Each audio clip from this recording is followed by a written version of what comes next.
Black सी में रूसी tanker पर हमले का एक नया वीडियो सामने आ गया है। यूक्रेन ने किया था रूस के 2 तेल टैंकर पर हमला, ये जानकारी मिल रही है। यूक्रेन के ड्रोन अटैक होने के बाद टैंकर में आग लग गई। यूक्रेन ने देखिए किस तरह से 2 तेल टैंकर पर हमला किया। हमला करने के बाद ड्रोन से ये अटैक किया गया था और ड्रोन अटैक के बाद टैंकर में किस तरह से आग लगी उसकी तस्वीरें भी सामने आई हैं। ये वीडियो सबूत सामने आया है। यूक्रेन से युद्ध रोकने के लिए रूस तैयार नहीं है, ये बड़ी जानकारी मिल रही है। 2026 के लिए भी जंग की तैयारी में है रूस, यानी अभी रूस किसी भी सूरत में इस मूड में नहीं है कि वो युद्ध को रोके। अगले साल 166 अरब डॉलर खर्च करेगा रूस, ये जानकारी मिल रही है। सोवियत काल के बाद ये सबसे ज्यादा बड़ा रक्षा बजट होगा रूस का, यानी रूस जिस तरह से आगे बढ़ रहा है उससे ऐसा नहीं लग रहा है कि वो बहुत जल्द इस युद्ध को खत्म करना चाहता है।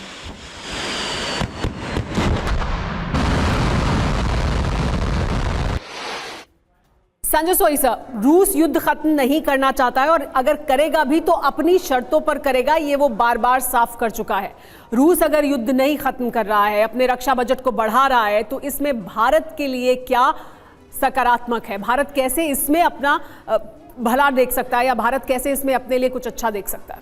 देखिए सुमेरा जी, भारत का एक रोल बिल्कुल पहले दिन से क्लियर रहा है कि भारत ये समय युद्ध का नहीं है और डेफिनेटली ये अगर इस तरह की बात आगे बढ़ती है तो ये रशिया के लिए, दुनिया के लिए ठीक नहीं है, क्योंकि कहीं ना कहीं दोनों पार्टियों को एक लाइन में आके युद्ध खत्म करना चाहिए।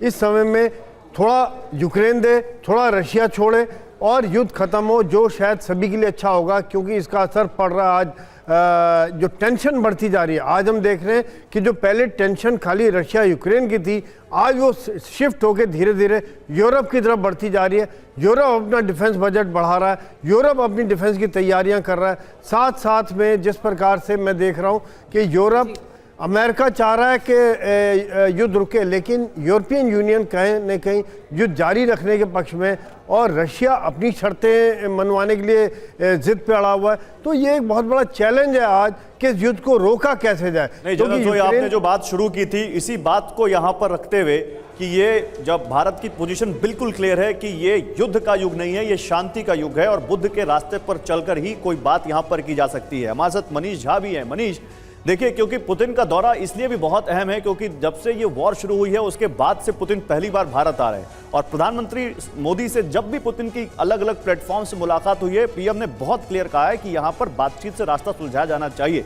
लेकिन उसके बावजूद मुझे ये बताइए, वॉर तो एजेंडा में हो गई, और क्या कुछ हो सकता है भारत और रूस के एजेंडे में जब ये महामुलाकात हो रही होगी? बिल्कुल, देखिए, जहां तक रूस और भारत के बीच संबंधों की बात है या फिर प्रधानमंत्री मोदी और प्रेसिडेंट पुतिन के बीच मीटिंग का ताल्लुकात है, तो ऐसा नहीं है कि यहां पर केवल रक्षा समझौते ही होंगे। रूस का सारा जोर है इस बार पेमेंट सिस्टम को लेकर, यानी रूस और भारत के बीच जो आपसी व्यापार हो रहा है, रूस चाहता है कि जिस तरह हमारा यूपीआई है उसके जरिए आप रूस में पेमेंट कर सके और रूस के जो बैंक के कार्ड हैं, डेबिट कार्ड, क्रेडिट कार्ड, उनका इस्तेमाल यहां पर किया जा सके और इसके अलावा रूस का जो बैंकिंग सिस्टम है उसको निर्बाध तरीके से यहां पर हम इस्तेमाल कर सके। इसीलिए आप देखेंगे कि इस बार प्रेसिडेंट पुतिन और प्राइम मिनिस्टर मोदी के बीच होने वाली मीटिंग में इस बात पर खास तवज्जो दिए जाने की जरूरत है, क्योंकि रूस जान रहा है कि आने वाले समय में भारत के साथ व्यापार और अधिक बढ़ेगा और इसके लिए बैंकिंग सिस्टम को थोड़ा मनोनुकूल बनाने की जरूरत है। ठीक है मनीष, तो ये एक बहुत अहम बिंदु होगा, बहुत अहम मुद्दा होगा, लेकिन इस बीच एक बड़ी खबर है वो भी बता देते हैं। रूस के खिलाफ यूक्रेन को परमाणु हथियार चाहिए। यूक्रेन के पूर्व आर्मी चीफ ज़ेलुज़नी ने ये बयान दिया है। यूक्रेन को नेटो की सदस्यता भी सुरक्षा की गारंटी है।